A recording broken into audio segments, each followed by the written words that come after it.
Hey friends, today we are chatting with my friend Stephanie Levich from Family Match Consulting. She has been helping us find our way through surrogacy, helped us find our surrogate. So we're talking all about the surrogacy journey today and her new book, From the Start. Steph, anything to add? Maybe tell them about the book really quick. So From the Start, a book about love and making families, is a book for any parent who has had their child through IVF, fertility treatment, sperm donation, egg donation, surrogacy, adoption. It's a way to tell your child their story in a really beautiful, age-appropriate and celebratory way. I love it. Don't forget to hit subscribe, everybody. Hello, everybody. Welcome to Better Together. When you know better, you get better. That's what we do here every single day, or at least we try to. I know I'm getting better every day. I'm getting better, Maria. I am very, very focused on taking the lessons I learn here every day from the incredible people we talk to and applying as many of them as I can. And it's making a very big difference. You know, Kelsey, we have to get Dr. Allison on soon, because I'm having such health transformations. Although there's a side of me that kind of wants to wait until I can announce some of the health transformations, because I'm going to do a big kind of boom. I kind of feel like we should wait. That's kind of what my gut is saying. Then, like you said, you could just do one big. No, let's introduce them to Dr. Allison, get her on. We can talk about all the things. We just don't have to mention my stuff yet, because friends, I am starting to reverse some stuff. I am healing. It's exciting. I'll tell you, even my gut is doing so much better. So she had put me on this thing called SBI Protect. And originally it was a powder that I would put in my mouth. I'll get to the quote of the day, friends, in a second. But I would put it in my mouth, and it was kind of hard because it cakes up in your teeth and it's annoying. And I would always remember to take it after I'd brush my teeth at night. So when I went in to kind of refresh my supply, Michaela, who works there, said, "Oh, well, we have the pills." She was like, they like you to do the powder because it absorbs better or whatever. So I did the pills, and I do 2 in the morning and 2 at night. And I've just been noticing, along with chewing my food till it's pureed. That was a tip I got from a friend recently who got the tip from this amazing wellness center in France. Anyway, chew until everything's pureed. They say to chew it 44 times. I can't do the counting because it's too, You get obsessive. It's too much. Yeah. But I wait till it's super pureed. So between pureeing my food in my mouth, which is why God gave us these chompers, and then the gut, supplements. And I've also really, really cut down on gluten because I recently found out there's an intolerance there. So I am starting, I almost had a flat stomach this morning. Which, for those who don't know, Maria's had not that in a minute. She's been, that's hard amazing. to believe, friends, because I know most people have seen my 6-pack. I'm like, okay, Maria. But no. I have looked like bloated, I've had not a watermelon, but maybe a cantaloupe under there. It's been really bloated and it's been really challenging and very stressful because I know some things are going on in there that are not good, but things are turning around. Things are turning. I'm excited I feel like Dr. Allison will just be kind of like she's going to be a regular. Yes, she's brilliant. She's brilliant. I emailed them yesterday, and I'm very excited. Mm-hmm. Kelsey came with me to my recent appointment with Dr. Allison. Yeah. And I give her credit because her room is downstairs, and it's a cave, and she, gets really great sleep there. I think anytime you need to catch up on sleep, you should just fly to Connecticut. I agree. Oh my gosh. But she was determined. So she woke up super early to get to this appointment with me because it was at 9 a.m. Mm-hmm. I know that's not super early for most people. No, it's really not. but we had been traveling a lot. I was pretty exhausted. Yes, it was early for us because we've been traveling. Yeah. But it just doesn't sound like that when we're saying it out loud. No, it doesn't. But, everybody loves their person. And my person's amazing. And then you meet someone like Dr. Allison and it's like, holy wow, right? Holy wow. And I felt like I had found, and God, I still give my naturopath so much credit. She helped me through so much, but listening to the way Dr. Allison was even still such an investigator and a researcher, talking to you and getting so excited. And I was like, oh, I love this woman. She's amazing. Yeah. Like she's so smart and still like wants to grow and learn. You want doctors who want to keep learning with you, right? So yeah, I was like, all right, sign me up. I'm ready. Yeah, she's really, really incredible. So we will get her on at some point. But, and I don't even remember how we got into Dr. Allison right now. What was I saying? Oh, that you're going to, that you're growing and getting better and healing. Oh, I am getting better every day, friends. And I hope you are too. Let us know how you are doing better. You can leave a review at Apple Podcasts. If you haven't signed up for our new show, Monday Motivations and Intentions, it's available on Apple Podcasts or Spotify. Those are like bite-sized, how to get your Monday started off right. Mm-hmm. I really, really was inspired to kind of figure out how do we get Mondays to be different, right? Rather than kind of a negative, if you think of the Bengals and it's just another manic Monday. If you're too young for that reference, forgive me. But, so we have these like really bite-sized, how to start your week off right. Little episodes. And then I'm going to throw some Easter eggs in there for you guys too. But you can leave a review for us, or you can let us know on social. Either way, Better Together with Maria. But let's get to our quote of the day because it comes from our guest, who I'm so excited for today. In both my business and my personal life, my greatest growth has come from my greatest struggles. So I now know to try to view any setbacks as merely opportunities in disguise. And that is from Stephanie Levich. She is our guest today. Heal Squad, welcome back. Thanks for being with us. She is a fertility expert, and she has been the angel that has been helping me and Kev as of late with our fertility journey. She is a wealth of knowledge. I can't wait to talk to her about this beautiful process we all now know as surrogacy. She is a wonderful human who jumped in to kind of save the day when we were finally kind of ready to quit because it's taken so long. So like, if we need to do the math, can someone look up the years I was at Extra? Because that's when I started. Year one of Extra, which I believe was maybe 2008. Wow. Elaine's pulling it up. I believe I started with Dr. Lande, with the whole kind of fertility journey, because Dr. Drew was launching a show and I was going to be doing this kind of whole process live on the show. And we went through this whole journey where they told me I was completely infertile and I had no follicles and no nothing. And then I did a little acupuncture and got off the pill and everything came back. And that's when we realized just how much the pill suppresses your system. And then I think it was when I got to E that so we were trying to get naturally pregnant. And then I got to E and realized, okay, we're not getting naturally pregnant. I mean, Kevin did everything. He hung me upside down by my ankles. I mean, we did everything, guys. It was very unglamorous, but nothing was working. So then he had a surgery during our reality show there was something that's like very known for men that, they just do a quick operation. So Kevin did the operation. Then we did the, I don't know what it's called, artificial insemination, where they take his sperm, he goes into the little room, he hates it, and then they come in and they shoot it in you. Nothing was working. And so finally, when I was at E, I can only think about it in those time periods. When I was at E, I started doing true IVF, and I started working with Dr. Wendy Chang, who has been on the show before, and I started doing the embryo, the egg collecting and embryo creation and freezing. So do we have the years? 2011, you started. At Extra? Mm-hmm. So I've been trying to do this since 2011. So 11 years I've been trying to have children. Gosh. Okay. Now, the last 5 years with my mom, obviously, were very, very challenging. And throughout it, we were trying to work with a surrogate.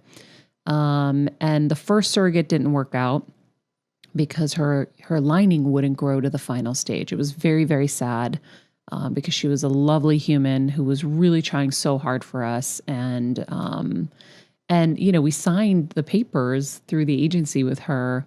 It was, let's say, a couple days before COVID hit, like where they shut everything down. And I was like, of course, just our luck. But whatever, you got to trust the universe's timing. And so I said, we have to just put this on hold. So I told her, as long as you're okay, this is just such uncertain times. Let's just wait till we can kind of feel a little better about this.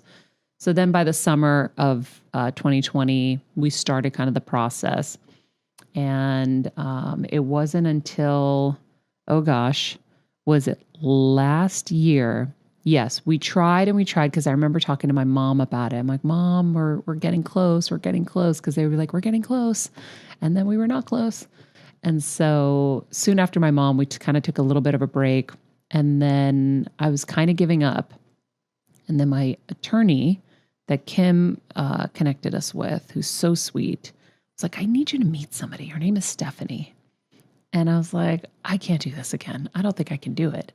And so Stephanie came into our lives, and she has been an angel, and she found us somebody in one day, literally in one day. And this new surrogate and her husband are the nicest people. She is so sweet and so committed to doing this. She's like, I just want to do whatever you would do if you were pregnant. I was like, you're amazing and you're an angel. So, and it's cool because even though it's taken a long time, we've been able to build a friendship in all of this time. Okay, we'll get to our chat with Stephanie. So Stephanie is a fertility expert, mother, and founder of Family Match Consulting. It's an amazing company that helps future parents like Kev and I find their perfect egg donor or surrogate. And now she has published a children's book. She is now an author. Stephanie's worked in the fertility industry for 20 years, and she was inspired to join it because of her own parents' fertility experience. Stephanie, so glad to see you. So happy to have you on the show. Thank you so much, Maria. It's so great to be with you. So, you have your whole story that got you into all of this. I was telling everybody about our story before you came on to getting to you. But I want to start with your story now so that everybody gets to hear what brought you to this work. Sure. So like you said, I've been working in the field for 20 years. But what initially compelled me to start doing work in this way, and I didn't know the path it would take, but I was adopted myself.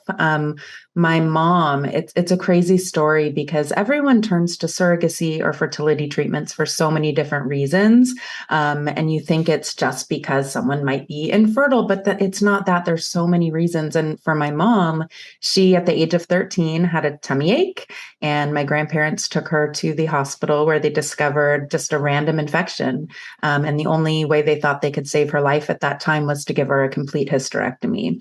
So from the age of 13, she just knew having kids in the quote unquote traditional sense wasn't going to be in the cards. And it's a beautiful story because she met my dad. She was in her late teenage years, and she met my dad and had this big crush, and then she fell in love, but she never told him about that because she was afraid that this guy might leave me.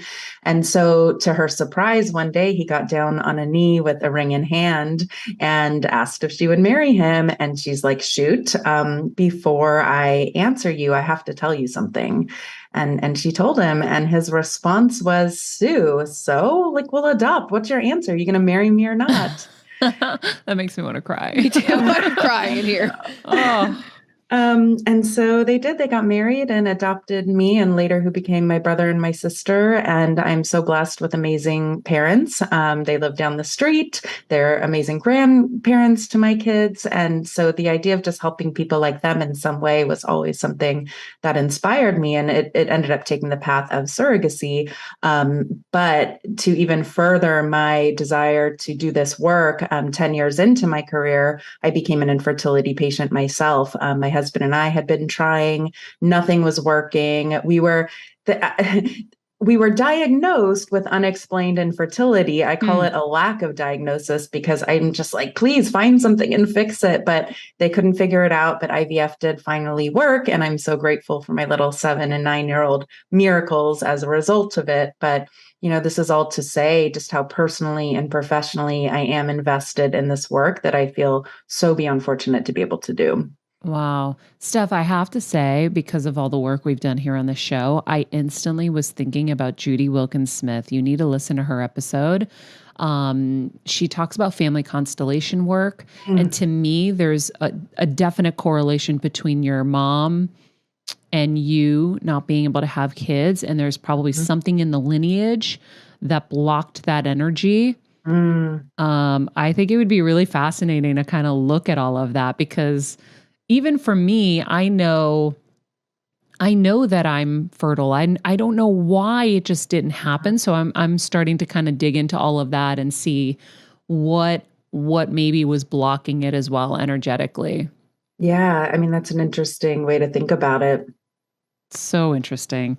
So you guys obviously had a beautiful situation, and you decided, instead of going into kind of the adoption route, to go into the surrogacy route. Tell me some of the kind of the joys of your work, and what, because you have such a great demeanor and such a great just persona. And so it's very clear you love what you do. But it's still a lot of work, and there's a lot of ups and downs that you have to deal with people like us who are like, is this ever going to happen? It is really hard. And, I think the people in my field who have had these long-standing careers, because a lot of people try to do what we do, and when they get in it, they realize this is really hard, and it is. And the people who have been able to maintain careers have been able to do it because they really care. This is not just a way to make a living. It can be really, really stressful. I take on the stress and emotions of my clients. I mean, I've had to set healthy boundaries because, and that's still a work in progress, but I want this so badly for every single person that I have the opportunity to work with. And it's, we're dealing with science and people, and there's not 100% success, and there can be twists and turns along the way, as you know all too well. And it can be really, really hard. So the beautiful part of what I do are those milestones. And I tell clients, like, we have to celebrate the little milestones that we get to along the way, where they might not feel like they're worth celebrating. It's like we have to meet all of these milestones to get to the big milestone at the end, and they're all worth celebrating. And I understand the apprehension of celebrating those milestones when you've been through so much. But each of those milestones, like, I really take to heart, and I'm so excited for everyone who reaches them. And then, of course, the best part is the end, when a baby's born and I get the pictures from the hospital, or I've been in the delivery room with some clients, and just seeing that beautiful culmination of this incredible journey we've all gone on together is, I mean, there's no words to describe that. I mean, that must be so cool to get invited into the labor room to see it, right? Because you do all the legwork to get them there. I didn't even think about that part. Yeah, I've been asked by, I work with a lot of, and with COVID, there's just been more like parameters around like who can be in the room and how many people. So I haven't been able to do as much of that lately, because oftentimes it's the two intended parents, maybe the surrogate and her spouse or partner, and that's all that's allowed. But through the cases that I've been there, it is the birth story of a child. It is the grand finale of this epic journey that everybody's gone on together. And it's profoundly impactful, of course, for the intended parents, but also for the surrogate and her spouse or partner, if she's in a relationship, and their whole family. Like, it impacts everyone in this just incredible, epic way. So earlier you were talking about how people come to surrogacy for different reasons. Yeah. I feel like I definitely had some judgment from someone that we know. It was like, I don't believe Maria can't have her own baby. Like she just doesn't want to get fat. And I'm like, wow, you need to read Gabby Bernstein's Judgment Detox book. Because I didn't realize you were a neurologist and you were smarter than Dr. Keith Black, who told me not to. But okay. So there's judgment from people with it, but also I think it prevents some people from wanting to have kids, because sometimes people just don't want to carry. There are people I've been hearing, it was Brian Green, oh God, some celebrity, I know him, but I can't remember his wife's name now. Anyway, there was some celebrity who came out recently who said that she had a surrogate because she didn't want to get pregnant, and it was really hard for her to admit that. But she didn't want to lose out on her career moments and all of that. And now that this is an option, Mhm. Some people are exercising that. So talk to us about the different kind of cases you see in terms of surrogacy, why certain people are choosing it. Sure. Yeah. I mean, oftentimes somebody has lost like their uterus for different reasons, whether it's after going through cancer things or an infection like my mom had. Or and the reasons that we don't necessarily think about are, I've had clients who are on certain medications for their mental health that it's imperative that they take, for their life to be able to live their best life, and they're unsafe for pregnancy. And so for them to come Wow. off of that would be really detrimental to their health and mental health. And so they'll turn to surrogacy for that reason. Or obviously, we work with a lot of same-sex couples who, need a little help Mm-hmm. in that regard, or single dads to be who just haven't, even if they're hetero, they haven't met, the person they want to spend the rest of their life with or create a family with. And so this is their path. They'll find an egg donor, make embryos, and then have a surrogate carry. And so there's just so many reasons. Or I've had clients who maybe they had their first child and experienced some trauma within that pregnancy or delivery that was just too profound for them to imagine carrying. Like it just wouldn't be healthy mentally for them to do that. And so they'll come into surrogacy for that reason. See, you never know what's behind things. I would We never know don't. that there was mental health medication that would prevent someone from being able to carry. And and truthfully, it's nobody's business to That's know, right. right? There's so many stigmas they already have to deal with mental health situations. And, especially if you're in a certain kind of job, whether you're a doctor or a lawyer, God only knows. It doesn't matter if you're a celebrity or not, but there are certain high profile kind of jobs that you could get penalized in a sense, quietly Yeah, that's for it. right. And you're right. Everybody has a right to privacy. And that's why I started working in particular with a lot of clients in the public eye over the years, because I saw the unique challenges that they faced coming into this process. This is so hard for anybody, but when you're in the public eye, the public has an interest in you and your story, and it doesn't change the fact that everybody deserves the right to privacy, regardless of who you are in the world, and you get to decide who, what, if you tell. Um, a friend and colleague made this differentiation, which I loved once in a book that she wrote. She made a distinction between something being private and something being a secret. And everyone deserves the right to privacy. We don't all have to go out into the world and share every single part of ourselves. But when something is a secret, that's when there's this like negative connotation. And if we're making the secret of how our child came in, or making the story of how our child came into this world a secret, it's kind of shrouded with like some shame, and the child's going to feel that. And so it's so important for me when I talk with clients about, sharing a child's story of their birth and conception with the child, that we be honest and open and celebratory with them, because it shouldn't be a secret, but you still have the right to privacy, deciding something can be private, but not a secret. I like that. That's a really cool way to explain that. Yeah. What are some of the misconceptions, I guess, about surrogacy? Well, definitely what you mentioned earlier, there's a big misconception, especially with celebrities, that they're, working with a surrogate because they don't want to gain the baby weight. That's something I hear all the time. And literally, I've been doing this 20 years. I've never had that be a case once ever. It's just really not a thing. There's always underlying issues that, like you said, we can never even know, and we can't even like try to know.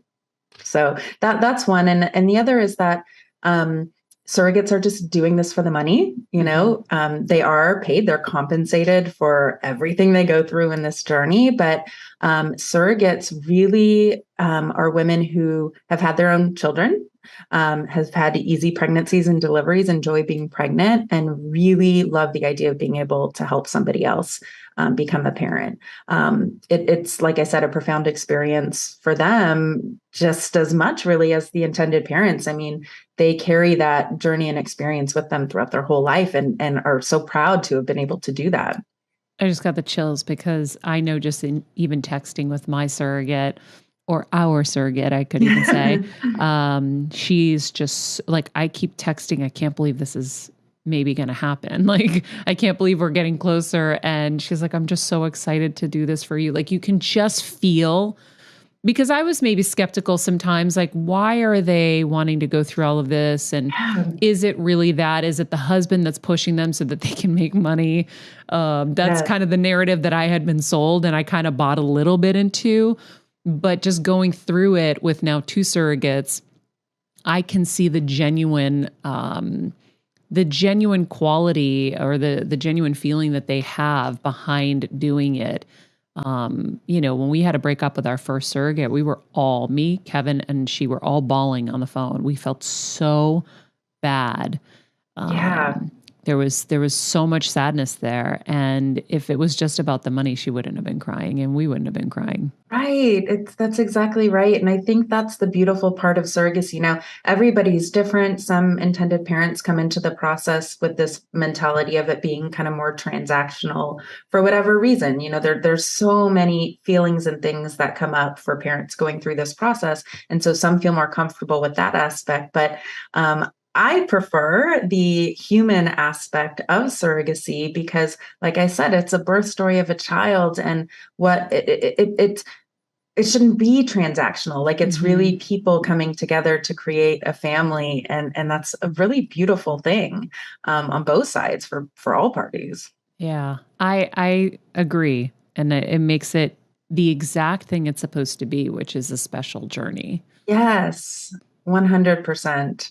And it's funny, so back to the misconceptions. One thing that I'm always asked from parents, understandably, is how do I know the surrogate's not going to want to keep the baby? And that's a fear, understandably. And what I tell them is, so before I started Family Match Consulting, I started and ran an agency in Los Angeles where we recruited surrogates and oversaw the process. And it's funny because the first question surrogates would ask us in the application and interview process, they said, this all sounds great. I've done my research, but I just need to know this one thing. What happens if the parents change their mind and don't show up to the hospital? I don't want this baby. So it's funny because both parties are actually worried about the same thing. Like, surrogates don't go through this process to have another child that's not even genetically related to themselves. Like, there's easier ways for them to have a baby.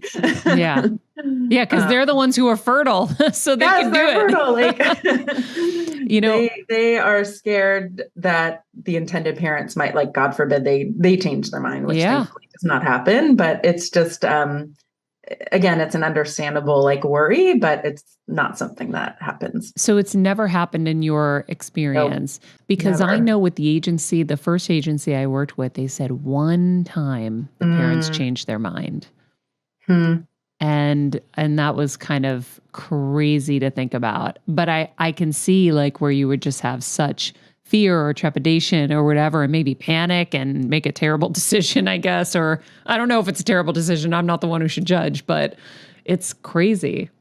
It is crazy. And again, working with a lot of clients in the public eye, they come in with a lot of fears about privacy and establishing a relationship, which I totally understand. And I've had some clients say, I don't want any communication with my surrogate at all. We'll meet her, make sure it's a match, but we'll see her at the delivery, thank her, and that's it. And I've yet to have a case where that ends up being what transpires, A, because this is a human experience, and B, I explained to them the thing that makes a surrogate invested, she doesn't want to be some robot carrying a baby, where, like I said, it's transactional. She wants the experience. And for her to be even more invested in the process, she has to know you and see the real people on the other side of this, that she's been given the tremendous responsibility to help. Yeah. And that's what I love about working with you, Maria, is you're just you look at that human approach of it, and you have that relationship with your surrogate, and it's lovely and open, and there's gratitude, and she feels invested because of that. She wants to do this thing, not just to be a surrogate, but for you. Yeah. Well, I think what's fascinating is something you just said clicked in me, where if they're pregnant naturally on their own, having their own child, there's so much excitement around them. And it makes the process special for them, right? Because the process is probably, I'll never know, very unspecial in a lot of ways too, right? There's pain, there's aggravation, there's a lot of things. So now imagine you're not carrying your own child, you're doing it for someone else, and they're not giving you anything. That would make it so empty. And then your baby's going to feel that emptiness because the baby's connected to that woman no matter what. You want to say they're connected, even if they're your embryo as a couple. And so, that's a really, really, not great way to start. No, it's not. And then when you add on, if the intended parents are private, like I said, in the public eye, the surrogates aren't really allowed to go and share with everybody who they're caring for. So if they're not, and there's a relationship, the family sometimes gets to know the clients, and it becomes just like this community of people, like, supporting the journey, but it can feel very alone if there's not that connection. And thankfully, like I said, I've never had a case where there hasn't been some kind of connection that's evolved. But I also understand, even with clients without privacy concerns, so many people come into surrogacy after experiencing so much heartache and disappointment and loss that it's very hard to connect to the journey, even to a pregnancy, because you're always just waiting for the other shoe to drop. And I totally understand that, even in my own experience where, when I was pregnant with my son, I was terrified the whole way through because I had no experience with my body doing what it's supposed to do. I've only experienced the other. And so every moment I was just afraid. And I'm sure I didn't bond in the same way that I would have if somebody's like, oh, I got pregnant the first month I tried. Like, amazing. This is beautiful. I'm just like, oh my God, is this for real? I'm so scared. Yeah. Well, I know I felt like that throughout the process too. I've had those feelings of detachment to a degree because it's taken so long. I was just saying earlier, it's been an 11-year journey to getting pregnant or trying to get pregnant. And then, okay, we're going to go the surrogate route. Okay, that's not working. Okay, COVID. Okay, there's so many. So I'm kind of like, I keep hearing we're going to implant. And I remember my mom towards the end, Maria, stop talking about it. Everybody, they're tired of hearing. I was like, okay, Mom, I'll only talk about it when it's happening. And of course I didn't do that. I keep talking about it because I keep getting excited. Yeah. But now it's like, it's really getting real. And I'm like, oh, wow, I got to switch my hat on, and be like, okay, now we're in this. For people who don't know what this journey is like, if they're considering it, I know that there's different paths you can take. Like your company, you do like concierge type surrogacy matches. And then there's the agencies. Now, I've done all of it at this point, and agencies can take a really long time. And you took one day. Sorry, everybody who's listening that's at an agency. It took you one day to find a surrogate who was unreal. So, there's different approaches, but can you go through it for people to kind of learn the process? Yeah, definitely. And there are different paths, and there's no right or wrong, but I think it's always important for people to just know their options so they can make the most informed decision.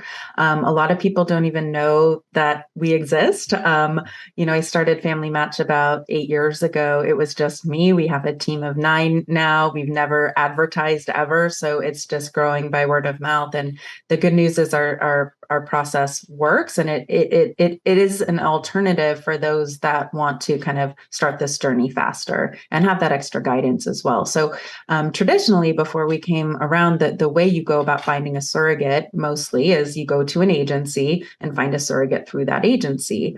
The problem with that model is that not every agency is going to have the right surrogate for any client at any given time. And so oftentimes what happens is people end up waiting far longer than they'd like to start the journey, because once you find a surrogate, there's still a long process ahead. A long one. And you're paying monthly fees as you're going and Yeah. And you're just like waiting for this thing to actually happen. But it's, can be 4 to 6 months from finding your surrogate, matching with the surrogate until having an embryo transfer. And that timeline can vary. It can even be longer. There's so many things that can come up along the way. And so people some agencies, they quote a year, some quote 2 years before they'll match with a surrogate. That doesn't work for everybody. Yeah. But there's two types of surrogacy agencies that exist. So the first type are agencies that have a model where clients have to pay a pretty large retainer upfront to kind of retain them. And then they're quoted maybe a year or so before they're matched.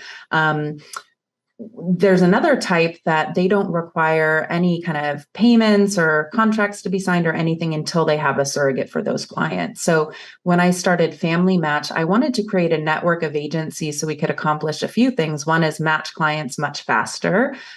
B, make sure that it's with the right candidate and it's a good match and a good agency. And then also C, really help arm clients with the confidence of knowing they're making the right decisions on this path, because this is really big and scary. And you're not supposed to know how to do this. Like I joke with clients, like I'll bet every dollar in my bank account that you did not take a class on surrogacy or how to choose a surrogate in high school. Like it doesn't happen. So people find themselves thrown into this whirlwind trying to navigate it. And it's really scary. So we get to be kind of unbiased advocates, guides, consultants for clients to help give them the confidence that they're on the right path. And so what we've done is created a network of close to 100 surrogacy agencies that fall into that second category that give us access to their surrogates. And because of the relationships we have, we get to cast this really large net and match clients really quickly with incredible surrogates. We can't really work with the type 1 agency, which I know you're familiar with, because, if they were like, hey, Stephanie, here's an amazing surrogate we just approved. Do you have any clients interested? That would be so unfair to all the clients that have paid them very hefty retainers to sit on a wait list. So we focus on the other agencies and really just work with clients to help find them a match.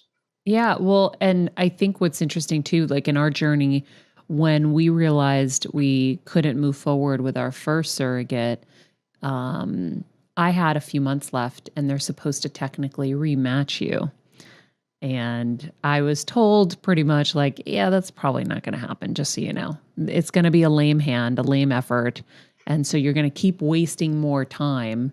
And I realized time was not on our side.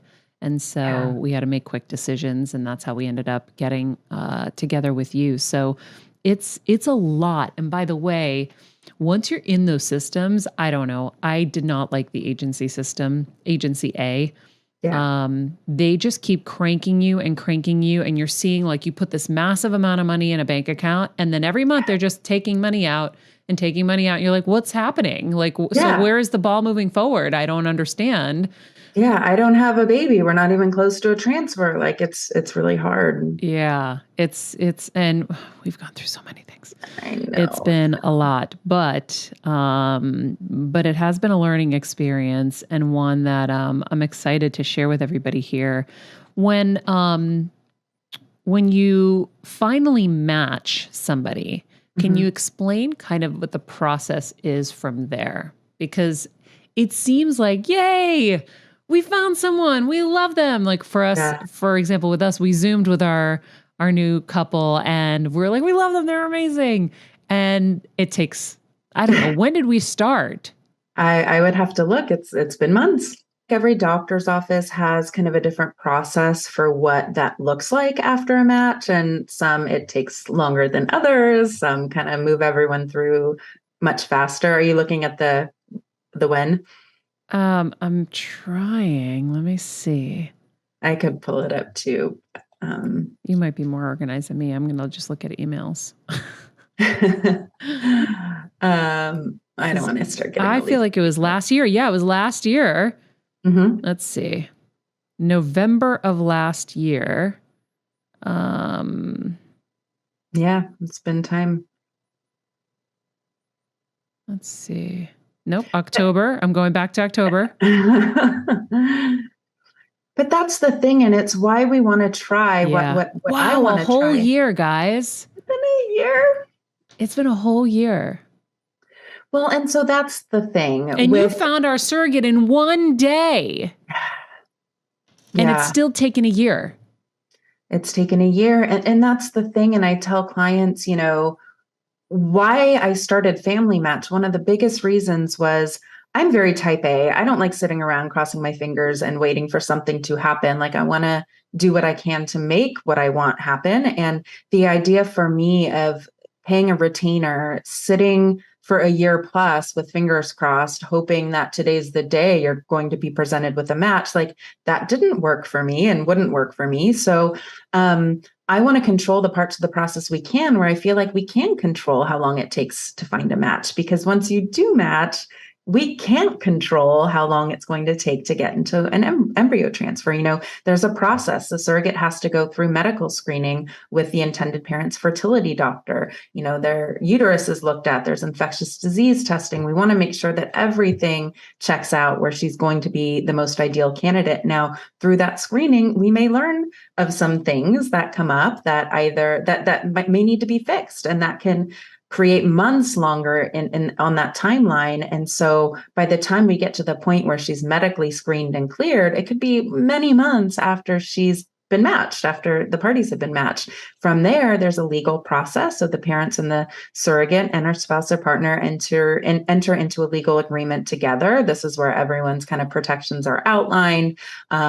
Once that's signed, then the fertility clinic can create a calendar telling everyone when to start medication, when the potential embryo transfer will be. And that time, that even being on the medication, it takes time to prepare. Sometimes there's something called a mock cycle, or ERA, where the best way to describe it in simple terms, it's like a dress rehearsal for the embryo transfer, where the surrogate takes the medication just as she would to prepare for a transfer. And then instead of an embryo transfer, the doctor will go in and biopsy her uterus.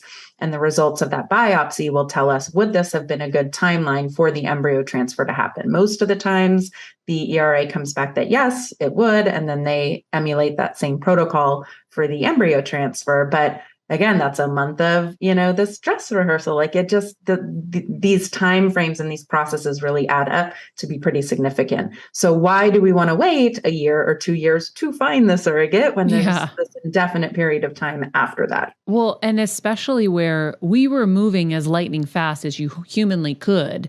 Yeah. And it's still taken a year.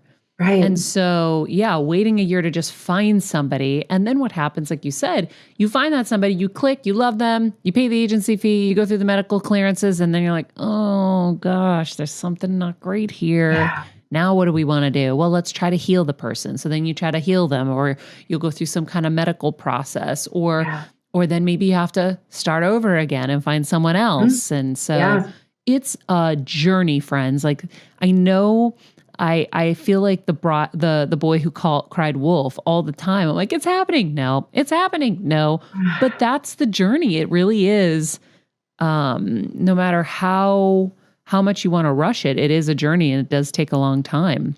It's a journey. And I just so appreciate, how open you've been about your experience, because a lot of people aren't. And I can't even tell you, I had a client who has had 2 children through surrogacy. She's been very open in social media about it. And I can't tell you how many people have come to me saying that her being open about her journey is what inspired them to finally take the next steps and made them feel like, this is okay. I am not alone. So it's really like the impact that you have on the people who hear your story is so profound. What do you think people who hear that story are really afraid of? Like, what's holding them back?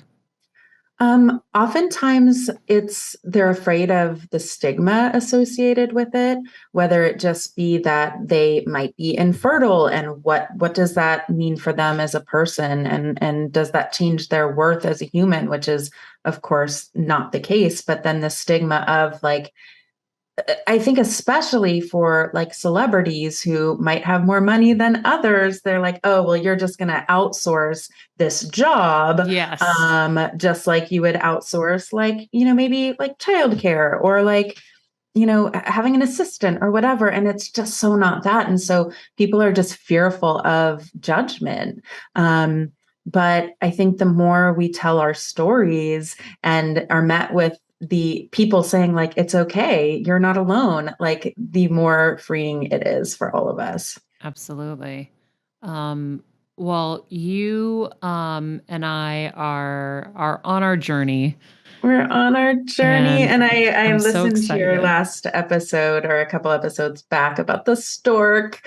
And that was the most awesome thing. Could you die? I texted you instantly. Yeah. I texted both of you, the surrogate and Stephanie, and I'm like, you guys are not going to believe this. Because I was having that conversation with Kevin. I'm like, okay, this has taken forever. And now we're old. And we didn't realize how old we are until it's like, oh, okay, it's really happening. And we're like doing those check-ins that are really honest. Like, are we sure at this age now? Like, we were thinking this was going to happen a few years ago.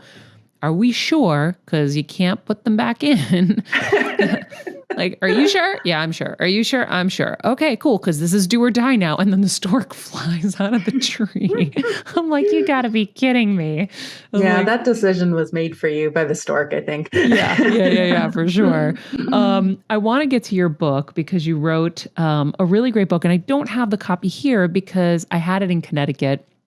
And I read it, and I loved it. So will you tell everybody a little bit about your book?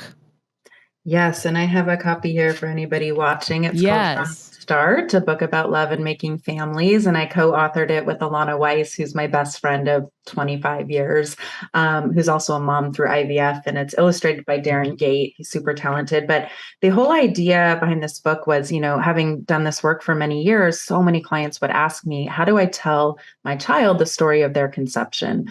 And there were lots of books on the market that talked about surrogacy or egg donation or adoption. And I think that's great and important, but there wasn't a book that spoke to all of these amazing, beautiful ways that families can be created.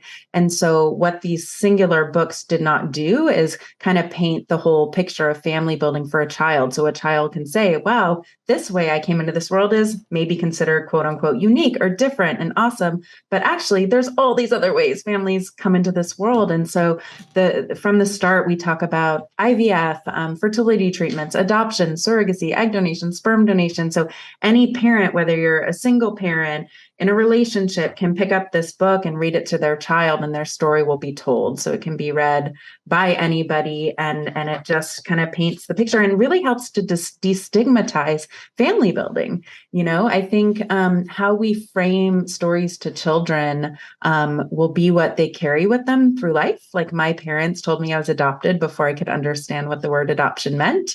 They framed it as a beautiful celebration of love. Your birth mother loved you so much and could not give you the life she knew you deserved to have. And we wanted to love a child so much that you came into this world out of love, into our family out of love. And I've carried that with me my whole life.